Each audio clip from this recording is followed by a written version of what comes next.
Shalom பிரியமானவர்களே, நான் உங்களை அன்புடன் வரவேற்கிறேன். நான் தோராவை வாசிக்கும்போது லேவியராகமம் அதிகாரம் 16 வரும் அசாசேல் பற்றிய ஒரு மிகவும் சுவாரஸ்யமான பகுதியை கண்டேன்.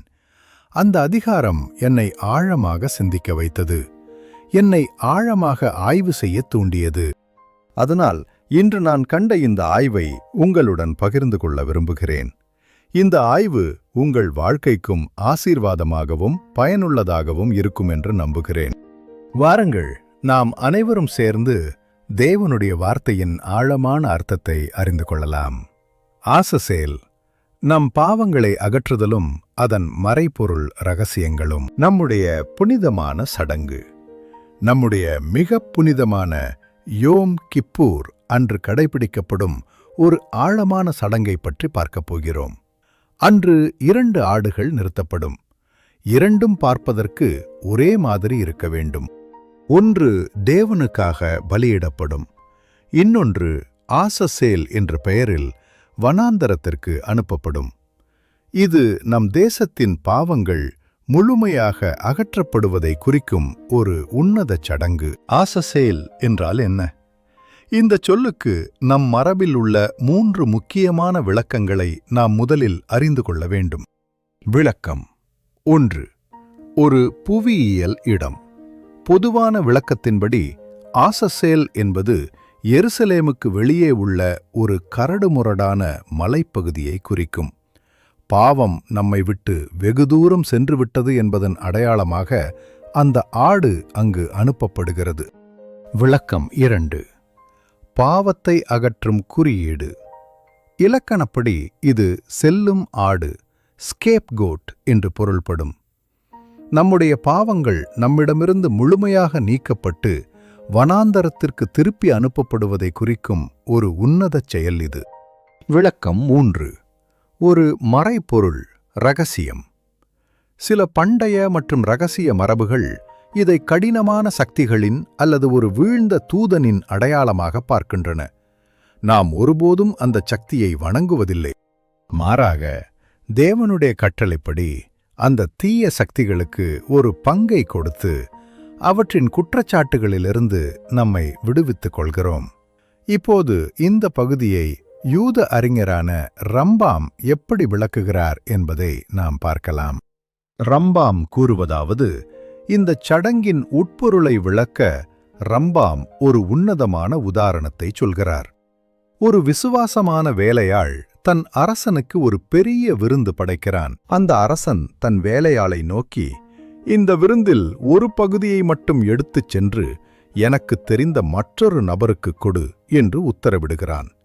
இங்கே கவனிக்க வேண்டிய இரகசியம் என்னவென்றால், அந்த வேலையாள் கொடுக்கும் உணவு அந்த நபருக்கான தனிப்பட்ட காணிக்கை அல்ல. அந்த வேலையாள் உணவை கொடுப்பது அந்த நபருக்காக அல்ல, மாறாக தன் அரசன் இட்ட கட்டளைக்காகவே அதை கொடுக்கிறான். அதேபோல் நாம் ஆசசேலுக்கு ஆட்டை அனுப்பும்போது அதை ஒரு தீய சக்திக்காக செய்யவில்லை. நம்முடைய தேவன் நமக்கு இட்ட கட்டளைக்கு கீழ்ப்படிந்து நம்மை எதிர்க்கும் சக்திகளை அமைதிப்படுத்த அதை கொடுக்கிறோம். இதன் மூலம் நம்முடைய முழுமையான அர்ப்பணிப்பு தேவனை சென்றடைகிறது. இப்போது இந்த உன்னதமான உண்மைகள் நம் முன்னோர்களின் வாழ்வில் எவ்வாறு வெளிப்பட்டன என்பதை 2 முக்கிய உதாரணங்கள் வாயிலாக விரிவாக காண்போம். 1. யாக்கோபு மற்றும் ஏசா. நம் தந்தை யாக்கோபு தன் அண்ணன் ஏசாவை சந்திக்கச் சென்றபோது அவருக்கு ஏராளமான பரிசுகளை அனுப்பினார். இரகசியம்.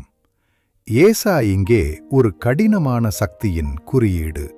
யாக்கோபு அந்த பரிசுகளை கொடுத்தது ஏசாவின் கவனத்தை திசை திருப்பவே. இதுவே ஆசசேல் தத்துவம். இதன் மூலம் தடை நீங்கி யாக்கோபு பாதுகாக்கப்பட்டார். 2.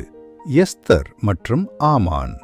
ராணி எஸ்தர் நம் மக்களை அழிக்க நினைத்த ஆமானை தன் விருந்துக்கு அழைத்தார். இரகசியம். தீயவனான ஆமானுக்கு ஒரு பங்கு கொடுத்ததன் மூலம் எஸ்தர் அவனை தன் கட்டுப்பாட்டிற்குள் கொண்டு வந்து அவன் மூலம் வரவிருந்த ஆபத்தை தடுத்தார். முடிவுரை. நம் வாழ்விற்கான பாடம். இந்த பாடம் வெறும் பண்டைய கால வரலாற்றுச் சம்பவம் மட்டுமல்ல, இது இன்று நம் ஒவ்வொருவருடைய வாழ்விலும் எதிரொலிக்க வேண்டிய ஒரு அழைப்பாகும். தேவன் நமக்கு அனுமதிக்கும் சவால்கள், போராட்டங்கள் மற்றும் சுத்திகரிப்பின் காலங்கள் யாவும் நம்மை அவரோடு இன்னும் நெருக்கமாய் இணைப்பதற்கே ஆகும். யாக்கோபைப் போல நாம் தேவனுடைய சமூகத்தில் போராடி புதுப்பிக்கப்பட்ட மனிதர்களாக மாற்றப்பட வேண்டும். எஸ்தரைப் போல இக்கட்டான சூழலிலும் தேவ ஞானத்தோடு செயல்பட பழக வேண்டும்.